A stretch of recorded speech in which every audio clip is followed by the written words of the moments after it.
Hello, hello, hello. Good evening, good day. I'm just a little bit of a struggling start today. But hello, I hope that you all are doing absolutely fantastic. I hope that you all are doing well. Thank you so much for joining me on today. Let me know where you're joining in from. If you are tuning in, I would love to know where you are tuning in from. And hey, if you are catching the replay, you can still let me know where you are tuning in from. And also, if you have any birthday revelations, I would love to hear what are your birthday epiphanies or revelations for this year. Because the topic of today, I've turned another year older this past week. Whoop, whoop, happy birthday happy belated birthday to me. But turned another year older this year. And so I wanted to spend this live stream. I turned a year older last week, y'all. Sorry. But yes, also this year.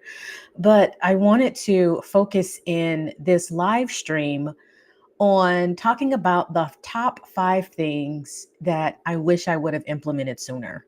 So, the top 5 things that I wish I would have implemented sooner as it relates to professional development. So, if you are new to joining this weekly live stream, I go live every Sunday at 5:30 Central Time, and we talk about professional development topics as it relates to workplace value. And when we talk about workplace value, this is essentially how every professional, regardless of where you are in the organizational structure, how you have an opportunity to translate what you do to the team, to the department, or to the organization in a way that is impactful and in a way that is powerful. That doesn't mean that everything is going to change at once, but it does mean you have the power and the ability to make a change. Happy birthday. Thank you. I appreciate it. Thank you so much. Thank you, thank you, thank you. Yes, another year older, so I should be a lot wiser, right? So we're gonna cover the top 5 things, and I really wanted to create a slide with this. I was like, yeah, this is the perfect time to create a slide, but y'all, that did not happen. But I'm still here, and we're still gonna get this done. Okay, so we're going to start off from number 5, and then we're going to work our way to number 1. And honestly, all 5 of these things are topics that I would consider to be, I would give them all a 1 if I'm going to be honest, but I got to do some kind of countdown. So it's going to be the top 5, and the way I numbered it is what I think is the most obvious for me versus the least obvious professional development tip. All right, so the top 5 things that I wish I had implemented sooner. So, number 1 is intention. Number 1 is intention or being intentional. Now, for the last couple of years, this is something that I have implemented into my professional life and even my personal life is being more intentional. But I really wish I would have done it sooner.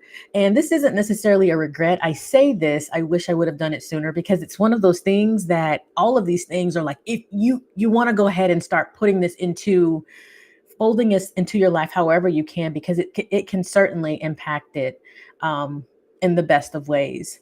So when I heard about intention, I saw it as being like a really, I'm just going to be honest with y'all, like a really uppity word. Like, oh my gosh, people are just being so intentional. Like, oh, wow, they're just trying to, show intention. Like it, that's how it rubbed me. It rubbed me the wrong way, right? Like, do you really have to put so much thought into what you're doing on a daily basis?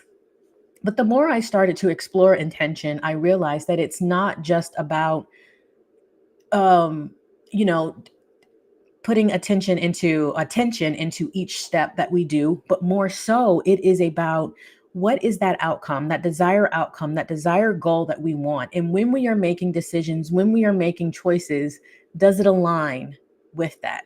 And if it doesn't, is it something that maybe we can put off for later? Is it something that is maybe wasting our time? Like, I don't know what that is, but that is something that we each have to decide.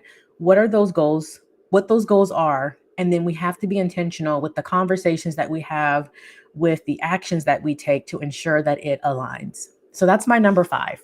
My number 4 is consistency. So my number 4, I wish I would have done it a lot sooner, is consistency. And this one, I feel like also aligns with intention, because with consistency, a lot of times people confuse it with frequency, as in I need to do something every day or I need to do this amount. But consistency is developing your own rhythm of how to process whatever it is that you're processing. For instance, for me, I recently just posted about it, not on LinkedIn, but on some of the other social media channels, that, I've been going to the gym, and I haven't been going every single day, but I've been making an effort to go every single week. Or if I don't make it to the gym, I'm going to do a workout here at the house. It may not be the best workout. It may be only 15 minutes instead of like 30 minutes or an hour. I may not lift the weights that I lift at the gym, but it's something, and it is being consistent. Because if you are consistent, the results that you want to see, they will start to happen long enough, because the majority of the time, other people drop out, other people quit. They have other things that they want to do. But when you think about like that whole gym scenario, like the muscles don't reveal themselves on day one. Like, you don't go to the gym on day one and then like boom, boom, like look at me, like muscles are popping. It doesn't happen like that. But it happens over time. And it doesn't mean that you can't reveal your strength, because you may have these moments of, wow, this is what strength can look like. But in order to truly see those results, it requires consistency. And especially when we're talking about, the results or the outcomes that we want, being intentional about the consistency that we have is so important. So we talked about number 5, which is intention. We talked about number 4, which is, excuse me, consistency. So now we're going to talk about number 3. Number 3, building relationships, building genuine relationships. And the reason why I had this on my list for things that I wish that I would have done sooner. Again, this isn't so much of regret as just like so much wasted time. But the reason why I have this on my list is because, especially as adults, we can kind of get into our rhythm of the way things are. I don't need, I know what my goals are. I know what my outcomes that I desire. I know the people that I need in my life, and I'll let somebody know if I need help. But that's not the most effective way to go about it. We need to really take time to develop relationships, genuine relationships with people. This is about checking in, seeing how they're doing, finding ways to support what they do, finding ways to get to know a little bit about them. During the holidays, that's the perfect time to check in on folks. And no, you don't have to check in on the actual holiday. You can check in around the holiday, check in maybe 3 to 4 times a year. Because if the only time you are reaching out to someone is when you need them, like you're not saying hello, you're not having conversations throughout the year, then when you really need something, who do you go to? Who have you already developed a connection with? And I was actually talking to my husband about this earlier today. I feel like, as adults, a lot of times we miss out on meeting some amazing people, some amazing individuals, when we are stuck with our typical network. And this was just in general conversation, because with him being active duty, me being a military spouse, we've had the opportunity to move to a lot of different places and the opportunity to meet a lot of different people. So for us, it comes almost secondhand or second nature for us to meet people that we typically would not have met, because our friendship and networking circle is always changing. It's always expanding. But outside of that, like who can we meet or who can we have a conversation with that maybe we know on Facebook, but we don't really know in real life? hmm Who can we talk to on Instagram or on LinkedIn that we've had a conversation with, but we don't really have a conversation with them outside of that maybe just checking in and getting the chance to know a little bit about them, maybe that can expand our perspectives. It can give us a little bit more information, knowledge, and who knows where we can grow and go from there. So if you're just joining in, we're talking about I'm sharing my 5 things that I wish I had known and implemented sooner, because I just had a birthday. And yes, feel free to say happy birthday throughout this, this live stream. or happy belated birthday. That works. So number 5 was intention. Number 4 was consistency. Number 3 was building a relationship, a genuine relationship with people. You don't have to need anything before you do that. And now, number 2 is bias. Acknowledge your bias. Yes, this is on the list, y'all. And the reason why it was, gosh, I was watching a documentary and I'm really terrible about well, thank you, Lucy. I'm really terrible about remembering the titles of these documentaries. But if you really want to know after the live stream, send me a message and I will find it for you. But this guy was doing a documentary about bias. And he said that he was biased up against himself. And I was like, please, please. So then I went and he shared the resource. I went and took the exam. And guess what? I am also biased against myself. As a Black woman, mother, all of those biases, boom, boom, boom. I had every single one of them. And I was like, oh, that's not good. Right. And I took this a couple of years ago. And that really was eye-opening to me as far as how much bias each of us may have, whether it's against ourselves, whether against our other people, whether it is with other people. But it's important to acknowledge it, because that determines how we move. That determines the actions that we take, or maybe even the actions that we don't take. But if we are aware that those biases exist, then we can take actions in order to create some progress and move forward.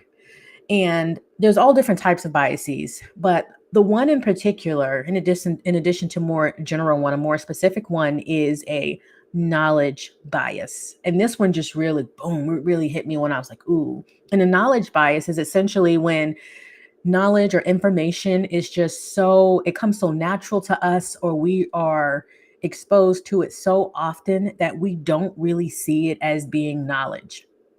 We see it as being maybe common sense. Oh, this is something that happens all the time. Oh yeah, that's nothing. But other people, when you share that with other people, it sparks an idea. They see insight, they see something new, they see something different. And the reason why I wish I would have tapped into this sooner is because, for me personally, and some of you may or may not be able to relate to this, but for me personally, being able to share ideas is something that I struggled with a good portion of my childhood into adulthood, where I felt like where there was really nothing that I had to say that was that important, or there was really nothing that I had to say that anybody would care about. And so, but that's that knowledge bias with feeling like my story isn't any different than anyone else's. It's not going to provide any different set of data, not going to provide any different set of information or anything along those lines. And so just really wishing that I had acknowledged that sooner. But y'all, I acknowledge it now. And that just because I acknowledge it doesn't mean that I'm really good at it. It means that I've adjusted with the first step of being able to address it. All right, y'all. So, top 5 things I wish I had known. We have covered 5 of them, 4 of them, and now we are at number 1. So, I'm going to do a drum roll. You all can do your own virtual drum roll as well. Here we go. Number 1 on things I wish I had done sooner or implemented is embracing duality. Bum, bum, bum. Actually, I don't think that's the right sound for it, but that's the sound I went with, y'all. And with this is about understanding that not everything is going to be either or. Sometimes it's both and. Prime example. Someone can like candy corn and still have a good and still have a good taste. Still have good taste buds. I don't like candy corn. So am I judging for those of you who eat candy corn? Yes, but don't unfollow me for that. I'm just messing around, y'all. But no, so basically what this means is that a lot of times we look at If I don't succeed, I fail. If I don't create progress, then I am being held back. Or if I am content, I can't be ambitious. But a lot of these things, especially when we're talking about professional development topics, it can be both and. You can succeed and fail. You can, because in the process of you trying out something, you that particular experiment may have failed, but you succeeded in learning from that failure. Both can be true. You can speak up and not be rude.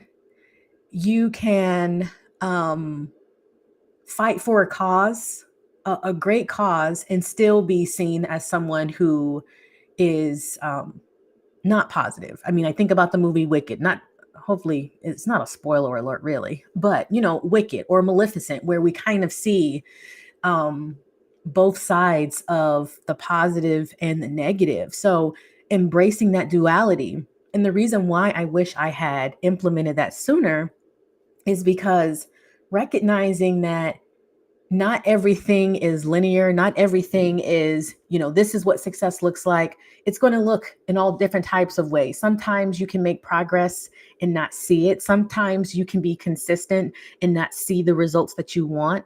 But that doesn't mean that you're not being consistent. It doesn't mean that you don't have success. It doesn't mean that it will always be an either or. Many things in professional development are about both and. I can be content with the work that I'm doing, but still look for what's next on board. So, thank you all so much for joining me today. I don't know if any of you have any birthday revelations, but I would love to hear some of the things that you have to share that maybe you've learned. And it doesn't have to be, not all of these things I learned in this year. Actually, I don't know if there's anything that I shared that I learned from this year, but I used all of them consistently and intentionally this year. And it has been a huge help for me. And so I thought it would be helpful to share it with you all. And so I'm curious if there's anything that you all have that you think would be helpful for someone else. Because remember, knowledge bias, just because you know it doesn't mean that other people know it. It doesn't mean that they see it the same way that you see it. And so if nothing else this week, share your story, share what you know, because people don't know what you know. They don't know it, how you know it. And there's no telling how they can benefit from what you share. All right, y'all. Thank you all so much for joining me on this day. I hope that you have a great day, a great week, and remember to stay adding value. Have a good